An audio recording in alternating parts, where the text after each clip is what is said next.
ఇప్పుడు చాలా అంటే ఏ డైరెక్షన్‌లో చూసుకున్నా డైరెక్షన్ డిపార్ట్‌మెంట్‌లో డైరెక్టర్లు వస్తున్నారు. ఇప్పుడు కొత్త కొత్త డైరెక్టర్లు వస్తున్నారు. ఇప్పుడు సినిమాల్లోకి. సో, ఇందులో ఏమైపోతుందంటే ఒకే ఇక్కడ లాంగ్వేజ్ కాకుండా వివిధ రకాల లాంగ్వేజ్‌లు ఉన్నాయి. మన అంటే హ్మ్. ఇండియాలో. హ్మ్. సో, దాని పరంగా చూసుకుంటే ఎక్కువ బూతు కంటెంట్‌లే ఎక్కువ తీస్తున్నారు. హ్మ్. బూతులు లేకుండా రాయలేరా అని చెప్పి చెప్తా ఉన్నారు. దీని హ్మ్. గురించి మీరేమంటారు? మంచి క్వశ్చన్ వేశారు. ఈ బూత్ కంటెంట్ అనేది డెఫినెట్లీగా అది రాంగే. ఎందుకంటే ఈ సినిమా ప్రభావం బూత్ కంటెంట్ అనేది ఈ జనరేషన్ పిల్లల మీద కానీ స్టూడెంట్స్ మీద కానీ పడుతుంది.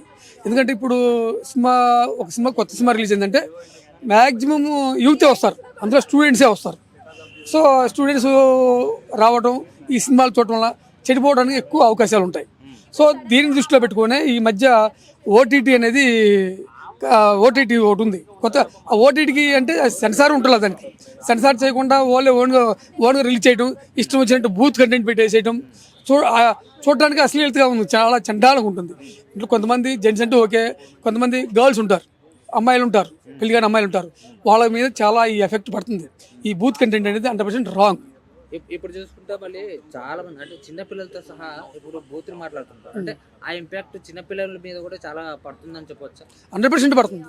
సినిమా చూసే ప్రతి ప్రేక్షకుడి మీద ఈ బూత్ ప్రభావం అనేది పడుతుంది. ఇప్పుడు ప్రతి ఒక్కరికి పిల్లలు ఉంటారు, వీళ్ళు చదువుకునే వయసులో చదువు మీద దృష్టి పెట్టకుండా ఈ బూత్ కంటెంట్ మీద పెట్టడం వలన వాళ్ళ చదువు నాశనం అవుతుంది, వాళ్ళు చెడిపోవడానికి ఈజీ మార్గాలుగా ఈ బూత్ కంటెంట్ అనేది వస్తుంది.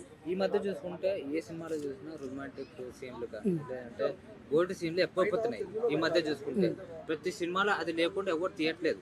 సో ఇంకా దీని మించిన సీన్లు రావనా మన దగ్గర ఇండస్ట్రీలో ఎవరు రాయలేరనా? ఎస్, మంచి మాట.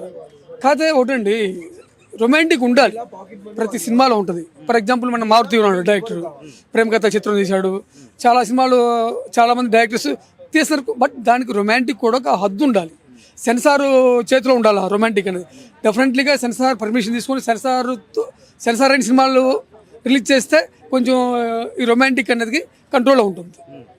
అంటే ఇప్పుడు బేసిక్గా చూసుకుంటే చాలా మంది ఇప్పుడు అడల్ట్స్ ఎక్కువ ఉన్నారు. తర్వాత వచ్చేసి కాలేజీ స్టూడెంట్స్ ఎక్కువ చూసుకుంటే ఇప్పుడు ఏ కాలేజ్ చూసినా ఈ ఏదైతే మూవీస్ రొమాంటిక్ సంబంధించినవి కావచ్చు, లేదా బోర్డు కంటెంట్ సీట్లు ఉన్న సినిమాలు కావచ్చు, ఎక్కువగా ఈ సినిమాలు చూసి కాలేజీలో కూడా అదే చేస్తున్నారు.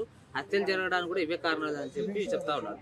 కరెక్ట్, మీరు చెప్పింది కరెక్టే. కానీ సినిమాలో చూడాలి, నిజ జీవితంలో చూడాలి.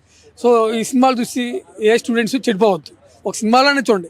కాదు మనం ఎంత కంట్రోల్ చేసినా ఈ యూత్ మీద, స్టూడెంట్స్ మీద సినిమా ప్రభావం డెఫినెట్లీగా ఉంటుంది.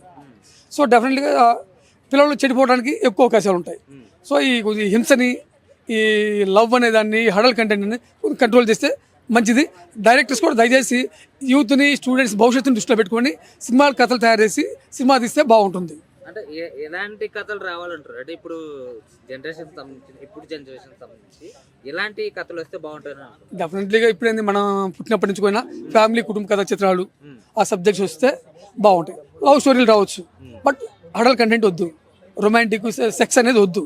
Only family entertainment, sister sentiment, ఇలాంటి సినిమాలు వస్తే బాగుంటుంది.